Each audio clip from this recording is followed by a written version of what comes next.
And so it is. And so is it. Okay. It is so, and it is so. I'll get it. It's just 4 little words. I think I get them right. Okay. This is the last Sunday in September. Oh my gosh, yay! You know what they say, Christmas will be here before you know it. Right around the corner. But we do have October and November to go through before we get to Christmas. So we don't want to hurry it up too much. But in September, we have been looking at back to basics with our Science of Mind teachings. What have been doing back to basics. And so this morning I've chosen as the topic, what are you broadcasting? And we've talked about the fact that each of us is a sending and receiving unit of vibratory energy. And it's all wavelengths. Now, can we see those wavelengths? Not really. You know, can you see the air, the wind that blows? No, but you can see the effects of it. And we experience the effects of these vibratory energies that are all around us, that we are broadcasting and that are coming at and to us as well. Have you ever walked into a room and all of a sudden had this just sense that something was up? You felt the energy of someone in the room, or perhaps you were giving off your energy in the room and you felt it. You felt, wow, this is cool. I sure feel a lot of wonderful energy in this room. I will absolutely tell you that. Sometimes we're around folks and we just are drained. All of a sudden, it's like, I'm just, wiped out here. And that's because we are sucking up that energy. That's someone that is around us that is being broadcast in the room. And so we have a choice. That's what we talk about here, is to be aware. To be aware of this energy force. Now, I'm going to go, this is a basic. This is the basic. You will hear me say this almost every week. The basic teaching of Science of Mind, and I believe most schools of thought in spiritual realms and religions and whatever, is that there is one power and presence. We know that. We say there is one power and presence. It is God. It is love. It is joy. It is peace, whatever you want to call it. And it is good. As I've reminded you in the past, in Genesis, in the Bible, it says every time God created something, and what did he say? And God saw that it was good. We are made in the image and the likeness of goodness. What we produce is good in our lives. Do you believe that? What do you believe of your God? What is your God like? If you believe that you're made in the image and likeness of God, well, what is that?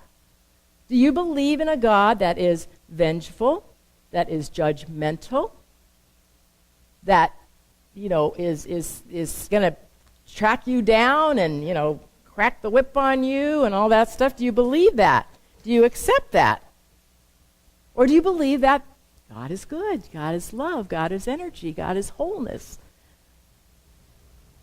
A master teacher many years ago told us, it is done unto you as you believe.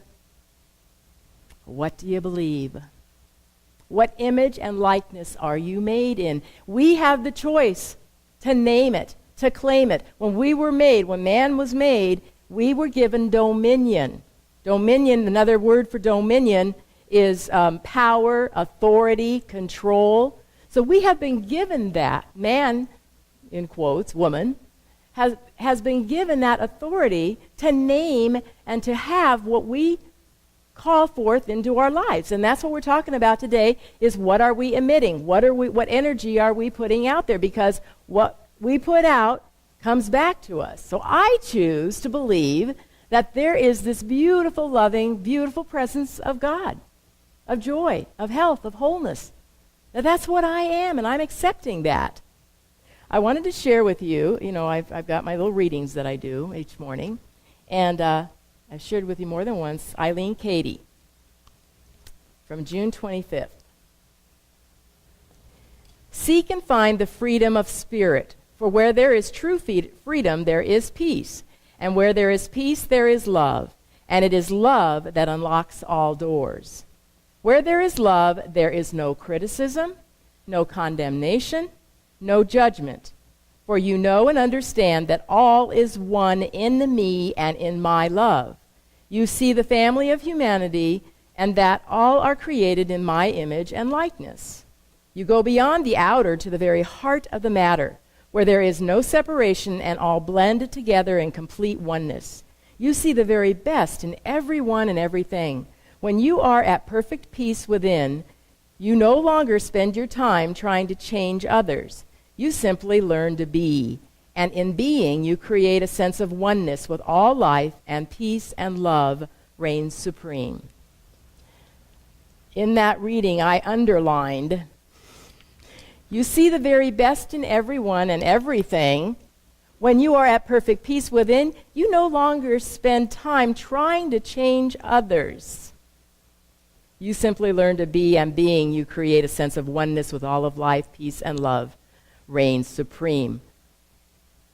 I no longer have to try to change others. Phew, what a load off my back. And you know what? It's futile, isn't it? But that's not my job. There's no way I could change others. I have a hard enough time changing myself. So it is not our job to change others. We come here in this life, I believe, to express in full this unconditional love that we are, that's infinite. And we are all going to do it our own perfect, unique way. Not like anybody else. Absolutely. Even though we appear to be separate, there is that one divine, woven, golden cord of energy that pulls us all together. All of us. I wanted to share with you how that energy works in a little story. It's called The Smile. She smiled at a sorrowful stranger. The smile made him feel better and caused him to remember a past kindness of a friend. With that memory, he decided to write his friend a thank you letter. The friend was so pleased to receive the thank you that he left an extra large tip that day at lunch.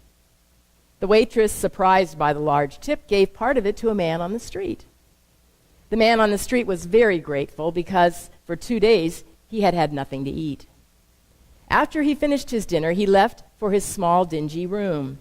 He was feeling so warm and satisfied that when he saw a shivering puppy on the street, he picked it up and took it home to get warm. The puppy was very grateful to be out of the cold. That night, the house caught fire. The puppy barked the alarm. He barked until he woke everyone up in the household and saved everyone from harm. All this because a simple, small smile that hadn't cost a cent. Do you see how that smile transmitted that energy of love? And what did love do and take with it? It transmuted it into all sorts of different experiences for each person. They participated, they gave, they shared, they were able to enlarge that one small gift in all sorts of different ways. So I want you to be conscious today, this week, of what you are emitting. Is it coming from love? Is it coming from your truth? Is it coming from wholeness and gaiety and peace? And let go of the fact that you have to change somebody. You don't have that job. We talked about last week that this energy that's all around is responsive to us. And so we want to be really, really careful of what we're emitting, and that if we ever go into fear, if we ever go into doubt, if we ever go into any of those negative responses, be aware of it. Catch yourself on it. Recognize it at the incept. Don't let it go on and on and on. Don't wallow in the pity. And pity parties are not pretty.